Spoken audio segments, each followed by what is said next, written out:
congressmen, provide them with information. I mean, we've got loads at What Doctors Don't Tell You. We've got all the chapters in verse, if you need it, for anti-fluoridation evidence as to what this is doing to you. You know, take this material and bombard it.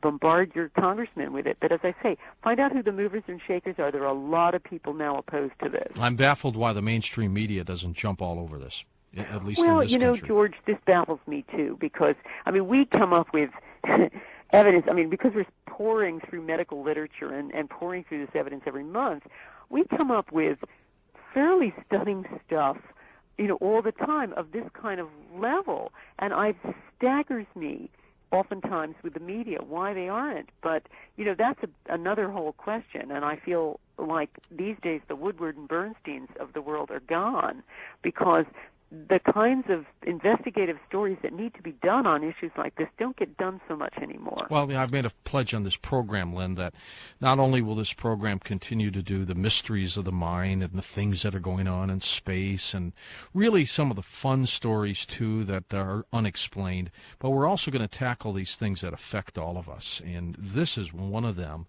that I want everyone, and we have the ability to reach 5 to 10 million people in any given night, to reach them in such a way that not a lot of other outlets can.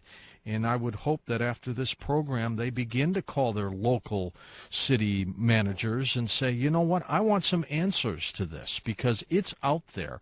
And yes, they're going to find some answers from doctors who may sit up and say this is good stuff, but you're going to find equally, or if not more, real doctors who are former Nobel Prize winners, toxicologist experts, who say this stuff is bad. I mean, here's Dr. William Marcus again, senior toxicologist, former of the EPA. He says the EPA should act immediately to protect the public, not just on the cancer data, but on the evidence of bone fractures and arthritis and other effects. I mean, it's out there. It's out there. And, you know, one thing we haven't talked about, George, is the potential for violence and addiction from this. Now, I'll just walk you quickly through this. I mean, you know that this is the stuff in the water is a silicofluoride. And we know that that increases the absorption of lead when somebody's exposed to it. This lead blocks the action of some brain neurotransmitters. And what happens is when you block it, you increase violent, aggressive, and autistic behavior. Also, you increase the potential for addiction. Now, there have been some very interesting studies. There is one looking at 25 communities in Massachusetts and 129 rural communities in Georgia, and looking at whether they were fluoridated or not. And those areas that were fluoridated had a correspondingly higher level of violence. And people also had higher blood levels of lead in the blood than people elsewhere. And they've also looked at other places. In Littleton, Colorado has been polluted with fluoride since May 54, Fayetteville, Tennessee, Paducah, Kentucky, all places that had the extreme school violence. You know, these are all fluoridated places. Now, we can't prove a link. No, you can't tie them together, but it is unusual. It's unusual. It certainly is a marker to say maybe this is going on. All right, let's talk about some of the possibilities of what we can do immediately. You know, the next time someone goes and turns their water faucet on in their kitchen, they're going to look at that and go, oh, my gosh.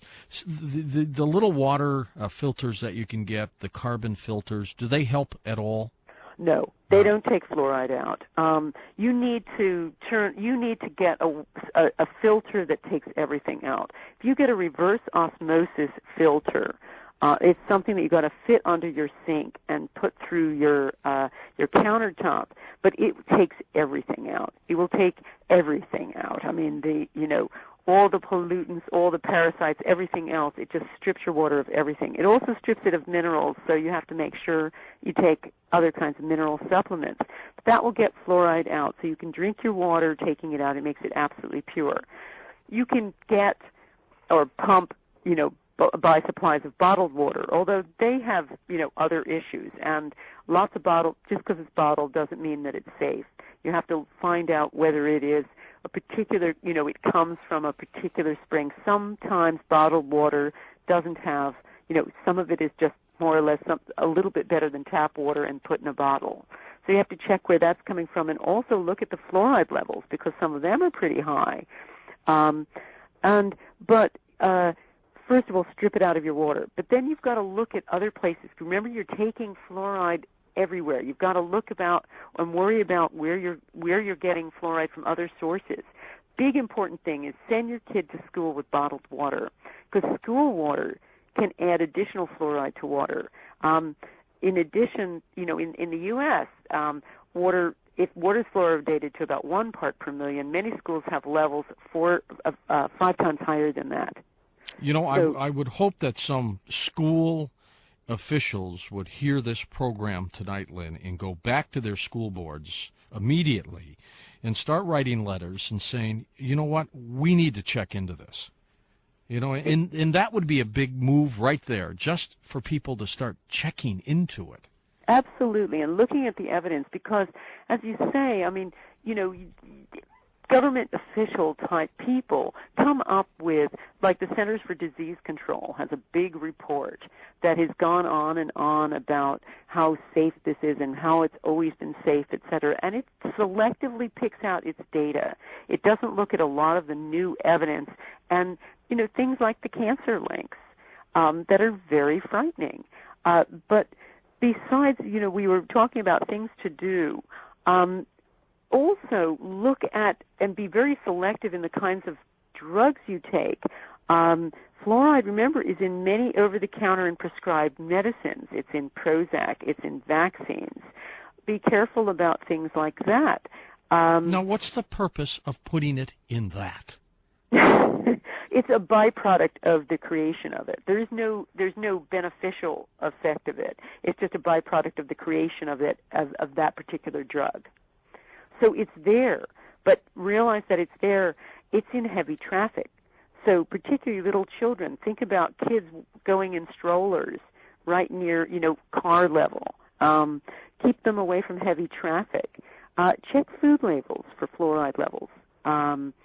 And make sure that you're eating organic whenever possible, because pesticides have lots of fluoride in it. And, choose your dental products with care. Well, it's a pesticide, isn't it? Sorry? It is a pesticide, yeah. Exactly. It's an insecticide. So if you've got it, if you've got foods with pesticides, you're going to be getting more fluoride. So be concerned about that.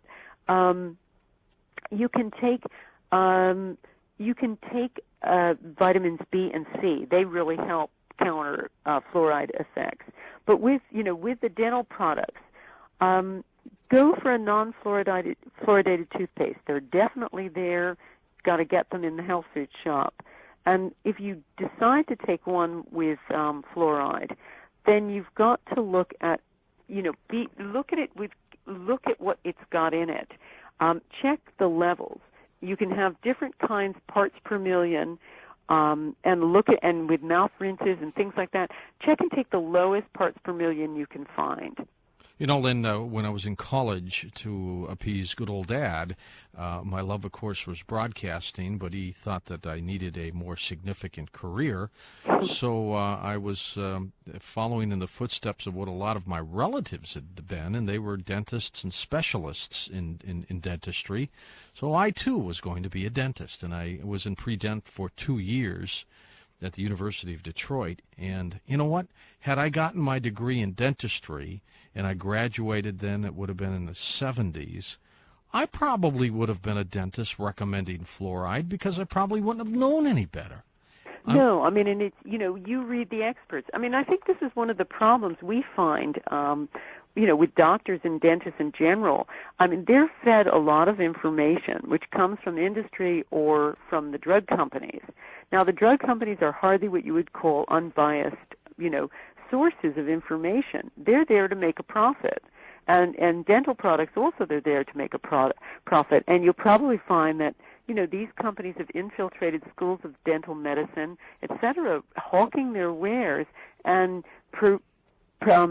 providing them with selective science to demonstrate the safety and effectiveness of the stuff. And that certainly happens with medicine. That's all the doctor or dentist hears. He gets his new information from the drug salesman, and that's where he makes his decisions. Well, I don't know if they've changed it. I know they've been working on changing it. I think also they would get a rebate